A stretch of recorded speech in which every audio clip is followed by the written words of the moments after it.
আমরা দোয়া করি, কিন্তু দোয়া কি কবুল হচ্ছে? কিভাবে বুঝবো যে আমাদের দোয়া কবুল হচ্ছে কিনা? চোখ বন্ধ, হাত পেতে রাখা, ঠোঁট নড়ছে, মুখ চলছে অবিরাম, কিন্তু মন আর হৃদয় অন্য জগতে।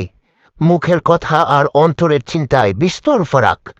এই যদি হয় আল্লাহ রব্বুল আলামিনের কাছে কিছু চাওয়ার সময় আমাদের মনের অবস্থা, তাহলে দোয়া কবুল না হওয়াতে আর আশ্চর্যের কি আছে বলুন?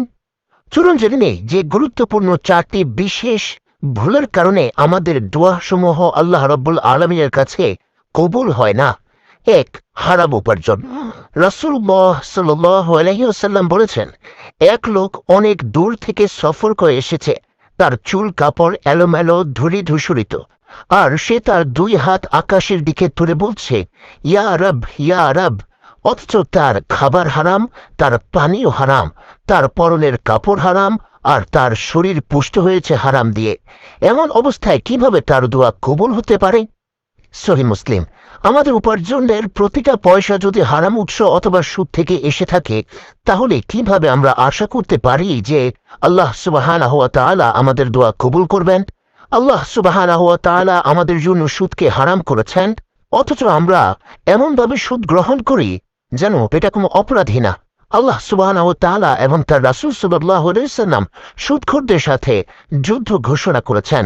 এত বড় হুঁশিয়ারি আসা সত্ত্বেও আমরা সুদ ছাড়তে পারি না। আফসোস যে আমরা আল্লাহ সুবহানাহু ওয়া তাআলাকে খুশি করার জন্য এই সামান্য কাজটাও করতে পারি না, অথচ আমরা আশা করি যে আল্লাহ রাব্বুল আলামিন আমাদের সমস্ত গুনাহ মাফ করে দেবেন আর আমাদের সমস্ত চাহিদা মিটিয়ে দেবেন। কত বড় অবিবেচক আমরা! ৩. জিনা। আমরা অনেকে আল্লাহ তাআলার কাছে কিছু চাইতে থাকি এমন অবস্থায় যে আমরা চাওয়ার মুহূর্তেও জঘন্য সব গুনাহতে লিপ্ত। এগুলো এমন সব গুনাহ যার গোপনীয়তা আমরা সমাজের সামনে খুব সতর্কতার সাথে বজায় রাখি, অথচ যখন আমরা এসব করি তখন আল্লাহ তাআলার দৃষ্টিসীমার মধ্যে করি। জিনার ব্যাপারে ইসলামের নিষেধাজ্ঞা এতটাই কঠোর যে আল্লাহ তাআলা আমাদের এর ধারে কাছেও যেতে নিষেধ করেছেন। আর এতে জড়িয়ে পড়া তো অনেক পরের কথা।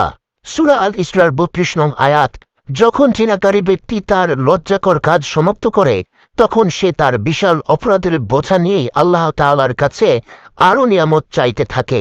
সুবহানাল্লাহ! এভাবে আল্লাহর সামনে হাজির হতে কি তার লজ্জা করে না? ৪ নম্বর বাধা হচ্ছে কবিরা গুনাহ। গীবত করা, পরনিন্দা করা, মিথ্যাচার, প্রতারণা, অন্যকে কষ্ট দেয়া এবং এরকম অন্যান্য সকল হারাম কাজ, কবিরা গুনাহ আল্লাহ তাআলা ত্যাগ করতে বলেছেন এবং এই সকল কাজের সাথে যুক্ত হতে নিষেধ করেছেন। আর আমরা মনে করি যে আল্লাহ তাআলার অবাধ্যতা করতে থাকা অবস্থায় তিনি আমাদের দোয়া কবুল করবেন।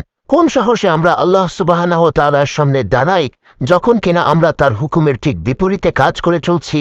তবে আশার বিষয় হচ্ছে যে আমরা যেই বিষয় নিয়ে আলোচনা শুরু করেছিলাম তার আরও একটি দিক রয়েছে।